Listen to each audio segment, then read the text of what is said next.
Hello everyone, গাঁৱলীয়া পৰি পিংকি চেনেললৈ আপোনালোকক পুনৰবাৰ স্বাগতম জনাইছো এটা নতুন ভিডিঅলৈ আশা কৰিছো সকলো ভালে আছে বুলি আৰু ময়ো বৰ্তমান ভালে আছো আৰু সকলো ভালে কুশলে থাকক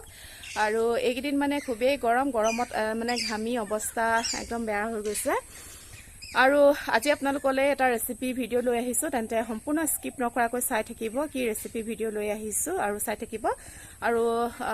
মোৰ যদি ভিডিঅসমূহ আপোনালোকে চাই ভাল পায় তেন্তে প্লিজ মোৰ চেনেলটো সাবস্ক্ৰাইব কৰি দিবলৈ নাপাহৰিব আৰু লাইক কৰিব কমেন্ট কৰিব শেয়াৰ কৰিব মোৰ ভিডিঅসমূহ আৰু যিসকলে প্ৰথম চাইছে তেওঁলোকে প্লিজ মোৰ চেনেলটো সাবস্ক্ৰাইব কৰি দিবলৈ নাপাহৰিব আৰু কাষতে থকা বেল আইকনটো টিপি দিব যাতে মই দিয়া ভিডিঅসমূহৰ সকলোবোৰ নটিফিকেশনসমূহ আপোনালোকে পাই থাকিব পাৰে তাৰ বাবে মোৰ চেনেলটো সাবস্ক্ৰাইব কৰি পানে অল কৰি দিব কাষতে থকা বেল আইকনটো টিপি দিব অল কৰি দিব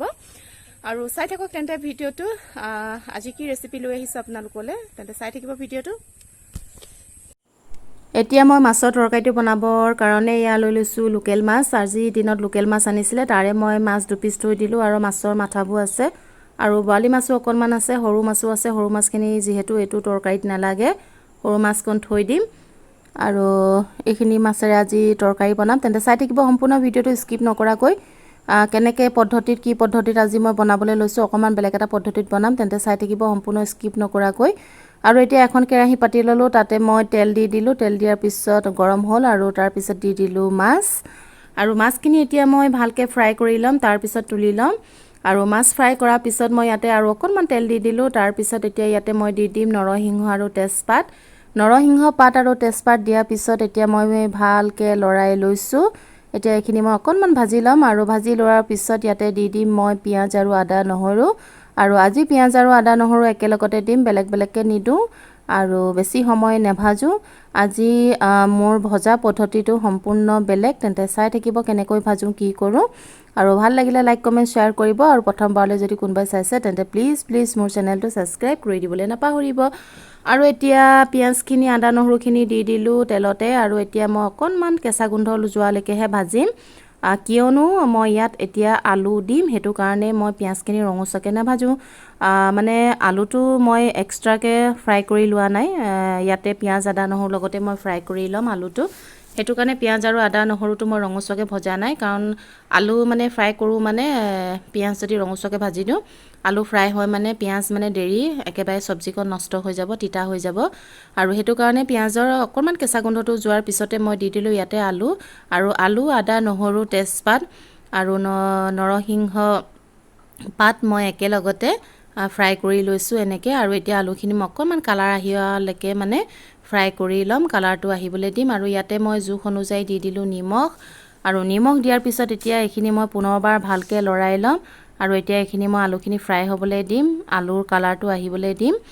আৰু এতিয়া দেখিছে না আলুটো আগতকৈ কালাৰ আহিছে ফ্ৰাই হৈছে এতিয়া ইয়াতে মই দি দিম মছলা আৰু মছলা মই পানীত তিয়াই লৈছিলো পানীত মানে গুলি লৈছিলো হালধি আৰু জিৰা আৰু গৰম মছলা আৰু ৰেড চিলি পাউডাৰ এনেকৈ কৰি তিয়াই লৈছিলো মানে গুলি লৈছিলো পানীত আৰু এতিয়া এইখিনি দি দিলো ইয়াতে আৰু এইখিনি দিয়াৰ পিছত এতিয়া মই অকনমান সময় ভাজিব লাগিব আৰু সঘনাই লৰাই থাকিব লাগিব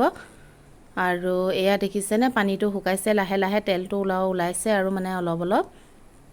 আৰু ভাজিব লাগিব এইখিনি তেলটো আৰু ওলাব লাগিব কালাৰটো আৰু সলনি হ'ব লাগিব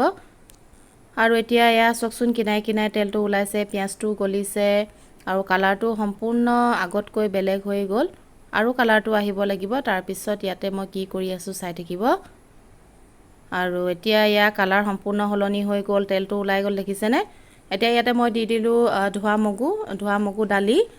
মগু দালি মই তিয়াই থৈছিলো আৰু এতিয়া এইখিনি মই ইয়াতে দি দিলো আৰু ধোৱা মগু দালিখিনি দিয়াৰ পিছত পুনৰবাৰ মই এতিয়া 6 মিনিট মান সময় এইখিনি ঘনাই লৰাই পেনে ভাজি থাকিম আৰু ইয়াৰ পৰা তেলটো ওলাবলৈ দিম যিহেতু দালিখিনিত পানী আছিলে আৰু পানীখিনি এতিয়া শুকাবলৈ দিম আৰু তেলটো ওলাবলৈ দিম ভালকে ভাজি লম আৰু যদি ভালকে নেভাজো দালিখিনি দিয়াৰ পিছতে যদি মই পানীটো দি দিওঁ সবজিখন ইমান টেষ্ট নহব খাবলৈ আৰু এতিয়া দেখিছেনে তেলটো ওলাইছে আৰু এতিয়া মই ইয়াতে দি দিলো পানী আৰু পানীখিনি দিয়াৰ পিছত মই ভালকে লৰাই দিম আৰু এইখিনি ঢাকি দিম আৰু সম্পূৰ্ণ সিজিবলৈ দিম আৰু পানীটো একেবাৰে পুনৰবাৰ মই আকৌ শুকুৱাই দিম আৰু এতিয়া এইখিনি মই লৰাই লৈছো পানী দিয়াৰ পিছত আৰু এতিয়া এইখিনি মই ঢাকি দিম ঢাকন মাৰি দিম আৰু এইখিনি উতলিবলৈ দিম আৰু পানীটো একেবাৰে শুকুৱাই দিম আলু আৰু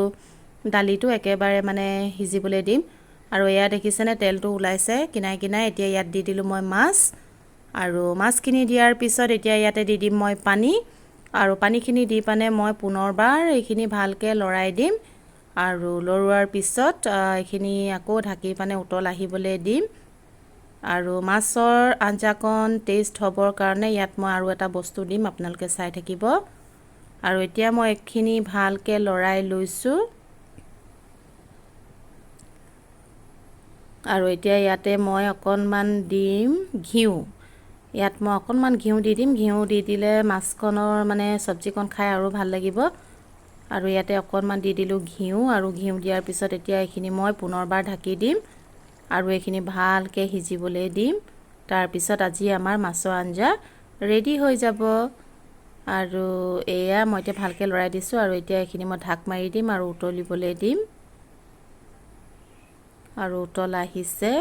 এয়া দেখিছেনে উতল আহিছে, কিন্তু পানীটো মই এতিয়া শুকুৱাই দিম। আৰু এতিয়া এয়া চাওক পানীটো শুকুৱাই দিলোঁ, আৰু আজি আমাৰ মগু দালিৰ লগত মাছৰ আঞ্জা টেষ্টি টেষ্টি গৰম গৰম ৰেডি হৈ গ'ল। আৰু যদি আপোনালোকে আজি ৰেচিপিটো ভাল পাইছে প্লিজ লাইক কমেণ্ট শ্বেয়াৰ কৰিব, আৰু প্ৰথমবাৰলৈ যদি কোনোবাই চাইছে মোৰ চেনেলটো প্লিজ ছাবস্ক্ৰাইব কৰি দিবলৈ নাপাহৰিব।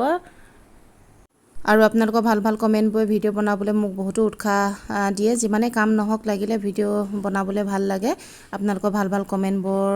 পাই পিনে উৎসাহ পাওঁ আপোনালোকৰ কমেণ্টবোৰৰ পৰা। আৰু এইফালে বনাইছিলোঁ মই কেপচিকাম আৰু গাহৰি মাংস, কিন্তু মই এইটো ৰেচিপিটো দিয়া নাই। যদি বিচাৰে আপোনালোকক নিশ্চয় দিম। আৰু আজিৰ ভিডিঅ'টো ইমানতে সামৰণি মাৰিছোঁ। তেন্তে পুনৰ এটা নতুন ভিডিঅ' হৈ লগ পাই আছোঁ। ধন্যবাদ।